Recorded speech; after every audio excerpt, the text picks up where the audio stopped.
The streets of Vienna glistened under the soft glow of the street lamps, the rain having just ceased its quiet symphony.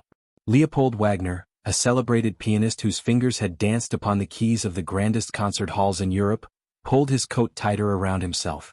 The evening chill crept through the cobbled streets as he stepped into a small antiquarian music shop hidden in an alleyway of the Inner Stadt. The bell above the door chimed softly as he entered. The scent of aged parchment and polished wood greeted him, along with the dim flicker of candlelight illuminating shelves overflowing with manuscripts, their ink fading into history.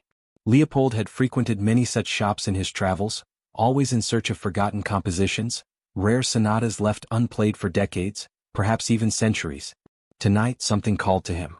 Behind the counter stood an old man with silvered hair and dark eyes that seemed to peer into one's soul. He regarded Leopold with a knowing smile, as if he had been expecting him. "You seek music that has been lost to time, Herr Wagner?" the old man said, his voice a whisper against the silence of the shop. Leopold hesitated. "Yes, something unique. Something no one else has played." The old man turned and from a hidden compartment beneath the counter, retrieved a weathered leather-bound folio. Its cover bore no title, only an intricate sigil embossed in gold, one that sent an unexplainable shiver through Leopold's spine. "This," the old man murmured, "is the last composition of Erik Van der Haal, a composer whose works were said to possess an unnatural influence. He vanished without a trace in 1783, after playing this very piece for the first and last time." Leopold's curiosity flared. He reached for the folio, fingers tingling as they brushed the cracked leather. Opening it, he found notes sprawled across the staves in an unsettling, almost chaotic manner. Yet there was an undeniable beauty in its complexity, as if it whispered a melody meant to be heard beyond the realm of the living. He looked up, intrigued. "How much?" The old man studied him for a long moment before replying. "A price you may not be willing to pay." Leopold scoffed lightly. "I assure you I can afford whatever it is." The old man's gaze darkened. "Some costs are not measured in gold, Herr Wagner." Despite the warning, Leopold purchased the manuscript, his excitement outweighing any lingering unease. He bid the old man farewell, stepping back into the mist-laden streets of Vienna with his treasure in hand, unaware that with each step, he carried not just a forgotten sonata, but a curse yet to be awakened. That night, in the solitude of his grand apartment overlooking the Danube, Leopold sat at his Bosendorfer piano. The room was dim, lit only by the flickering glow of candlelight. The folio lay open before him, its pages almost breathing in the darkness. Taking a deep breath, he placed his fingers upon the keys and began to play. The first notes rang out, haunting, melancholic, yet mesmerizing. As the melody unfurled, the air in the room grew heavy, suffocating, as though the very walls were closing in. The reflection in the grand mirror above the fireplace wavered, shifting into something unrecognizable. A face, pale, hollow-eyed, mouth twisted in silent agony. Leopold's fingers froze on the keys, his breath hitching. The reflection was not his own. A chill settled in the room, deeper than the winter winds outside. Leopold's eyes remained locked onto the mirror, his pulse hammering against his ribs. The face staring back at him was gaunt, its lips slightly parted as if caught in a silent scream. Shadows flickered around it, stretching and writhing like spectral hands reaching for him. His hands trembled on the ivory keys. He blinked once, twice, and the image in the mirror shifted. The face dissolved into a smear of darkness before reassembling into something new. A man in 18th-century attire, his powdered wig disheveled, his eyes hollow voids. Erik Van der Haal. Leopold gasped, stumbling back from the piano. The melody still lingered in the air, as if the room itself had memorized the notes. The air felt thick, electric, carrying the scent of old parchment and decay. The candlelight flickered violently before extinguishing altogether, plunging the room into darkness. A whisper. Faint. Indistinct. Leopold strained to hear, his breath coming in shallow gasps. "Play, His body shuddered. The voice did not come from the mirror, nor from the room. It came from within him, vibrating in his bones like the resonance of a struck chord. The piano bench scraped against the floor as he stepped away, but the sound was drowned out by another noise. A soft tapping. A rhythm that mirrored the sonata's tempo, knocking against the wood of the piano. Tap, tap, tap.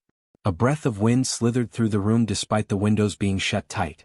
The manuscript lay open on the piano stand, its pages fluttering as if unseen hands were turning them. The knocking grew louder. Tap, tap, tap. A sudden force gripped his wrist. Cold. Solid. Leopold choked back a scream as invisible fingers curled around his hand and dragged it back toward the keyboard. His muscles seized, his fingertips grazing the keys against his will. The first note rang out again. The mirror darkened, its surface swallowing all light like a portal into some abyss.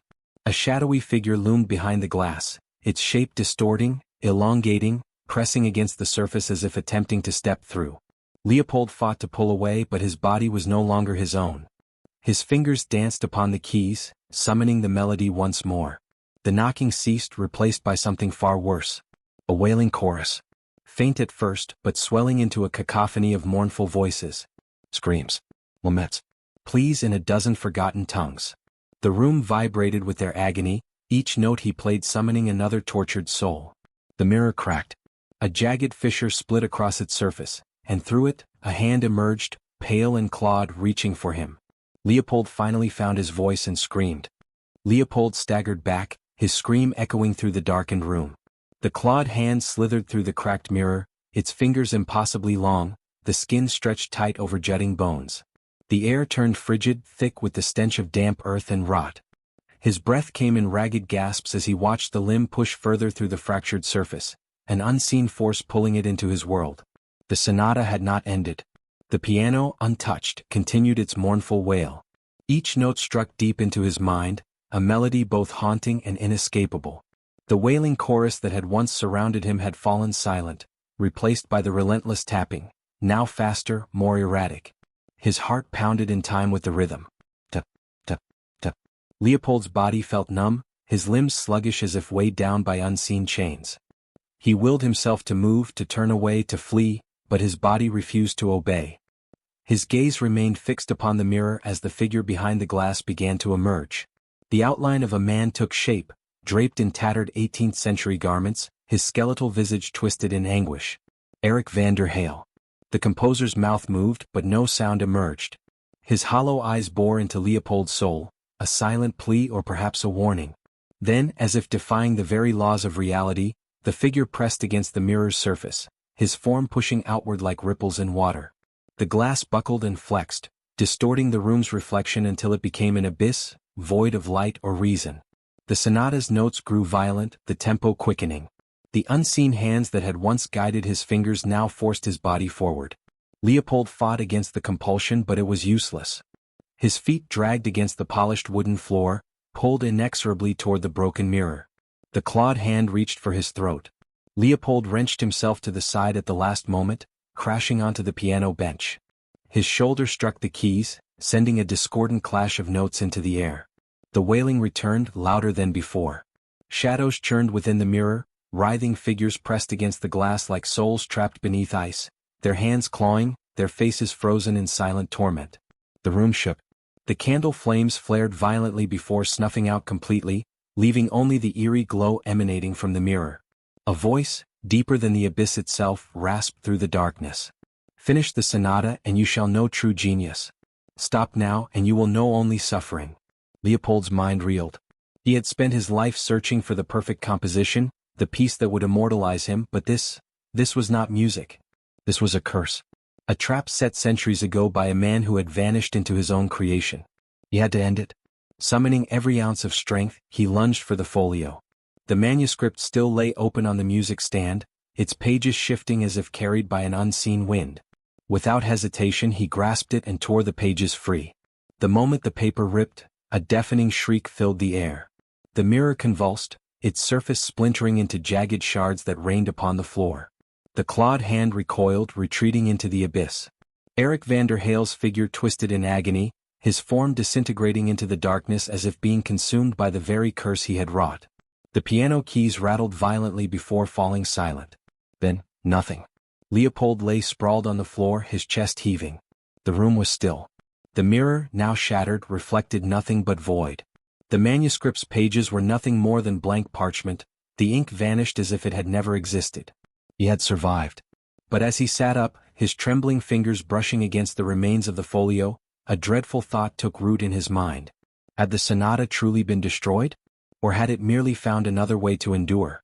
Leopold remained motionless on the cold wooden floor, his body drained of all strength. The silence in the room felt unnatural, too complete, too heavy. The air, thick with the scent of wax and decay, pressed against his skin like unseen hands.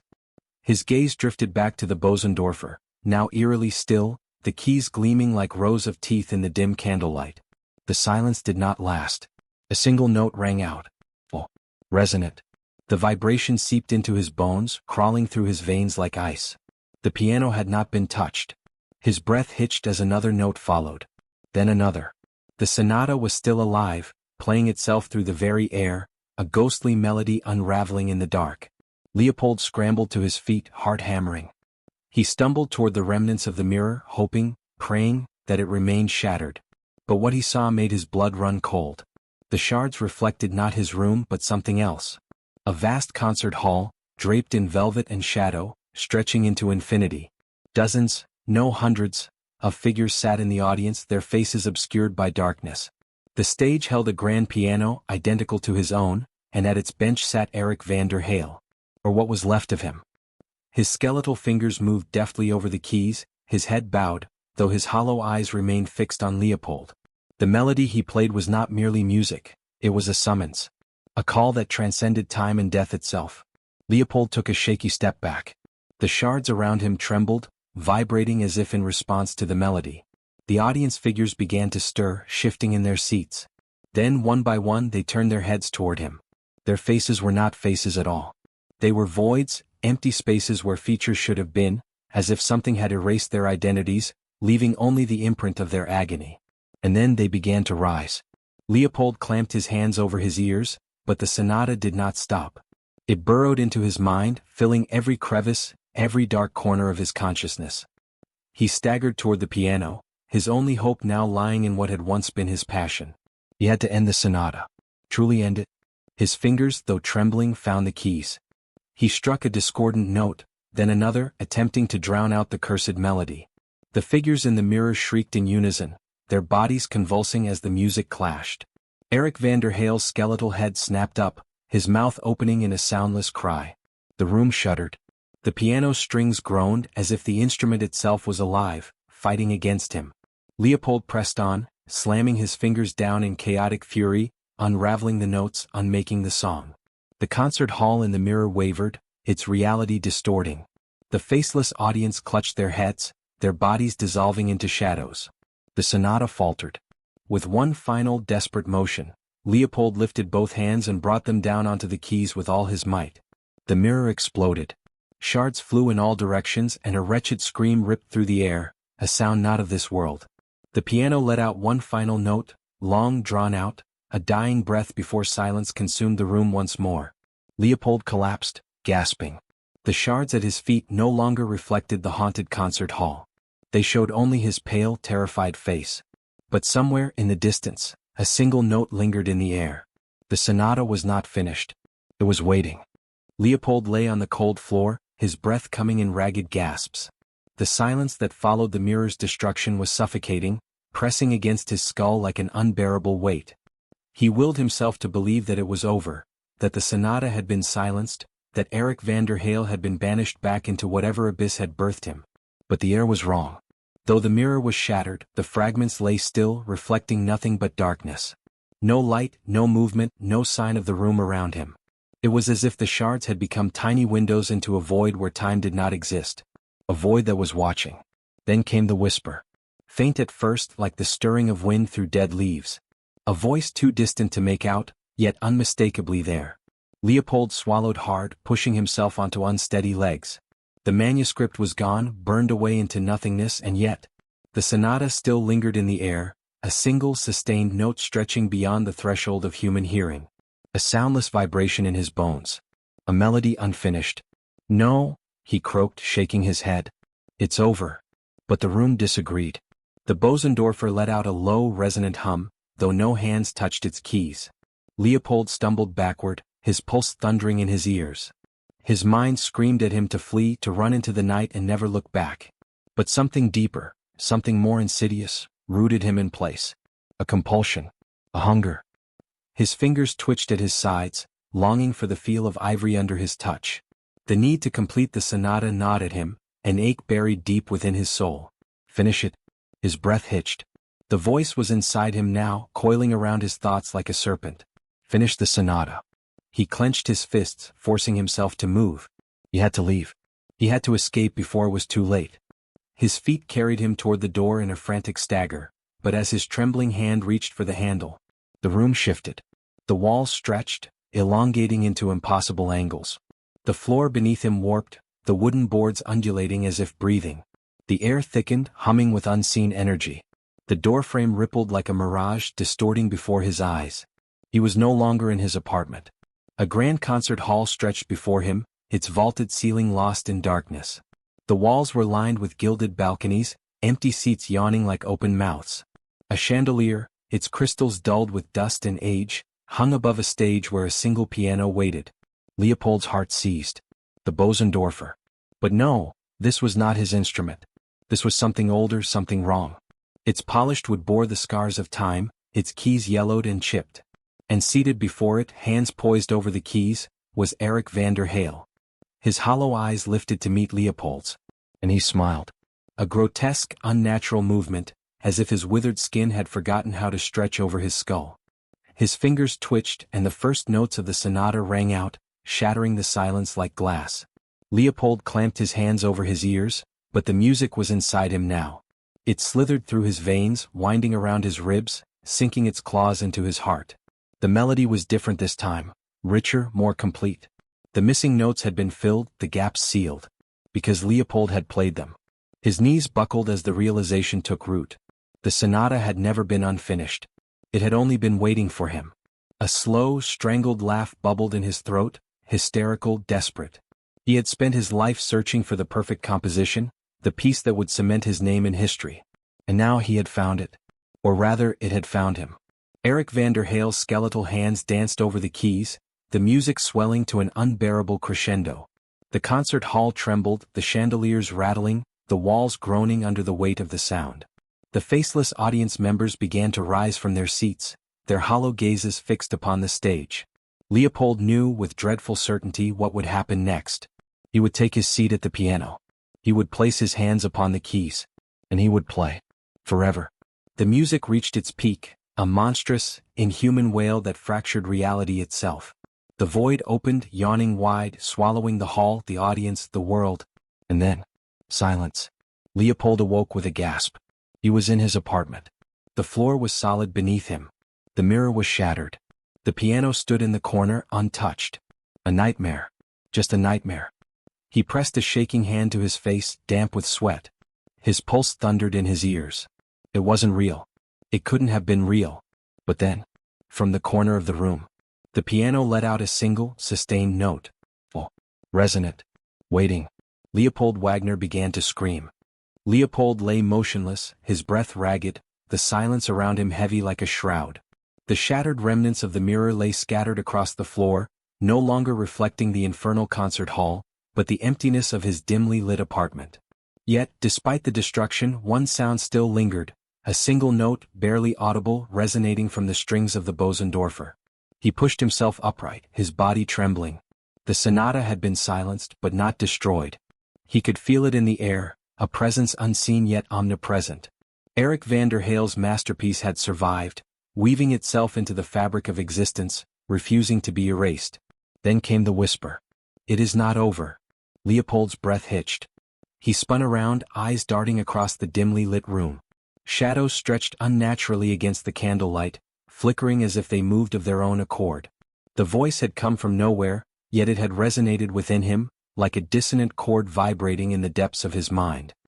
He stumbled to his desk, grasping for the remnants of the manuscript. The once marked staves were now blank, their cursed notes vanished into the void. But as his fingers brushed against the parchment, pain lanced through his skull, a searing, unbearable agony that sent him to his knees. Images flooded his mind in rapid succession. A grand concert hall filled with faceless specters. A lone pianist, his fingers worn to the bone, playing ceaselessly. A gaping abyss beneath the stage, a void from which no melody could escape. And then, his own reflection. Leopold saw himself seated at the Bosendorfer, his hands moving against his will, playing the sonata. His eyes were hollow, lifeless, his mouth twisted in an unending scream. He was not merely playing the piece, he had become part of it. A deafening crash snapped him back to reality. The piano keys had slammed down on their own, sending a violent cacophony through the room. The force rattled the walls, knocking over the candelabra, plunging the space into near darkness. Then in the silence that followed, the melody began again. Not from the piano. From within him. Leopold clutched his head as the notes reverberated inside his skull, his own thoughts drowning beneath the relentless composition. The sonata was no longer an external force, it had entwined itself with his very being. He stumbled toward the fireplace, his hands grasping the poker. Fire. He had to destroy it all. He lifted the poker and swung at the piano with all his might. The impact sent a horrid, discordant shriek through the air. The Bosendorfer convulsed as if alive, its wood splintering, its strings snapping with a sound like wailing voices. Leopold struck again and again, each blow met with an inhuman cry. The mirror shards on the floor trembled.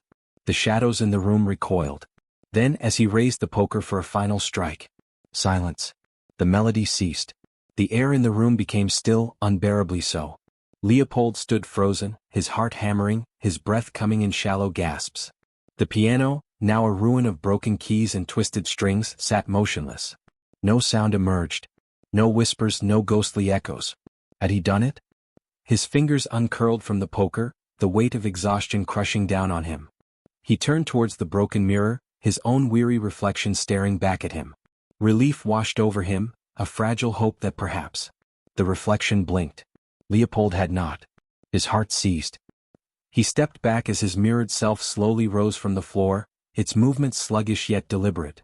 A chilling smile stretched across its lips, eyes filled with an unfathomable darkness. The sonata had chosen a new performer. The mirror rippled like disturbed water.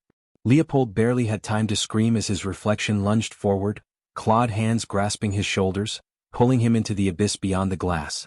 The last thing he saw before darkness swallowed him was the sight of himself, or what had once been him, turning away, stepping toward the ruined piano, sitting before it with eerie grace.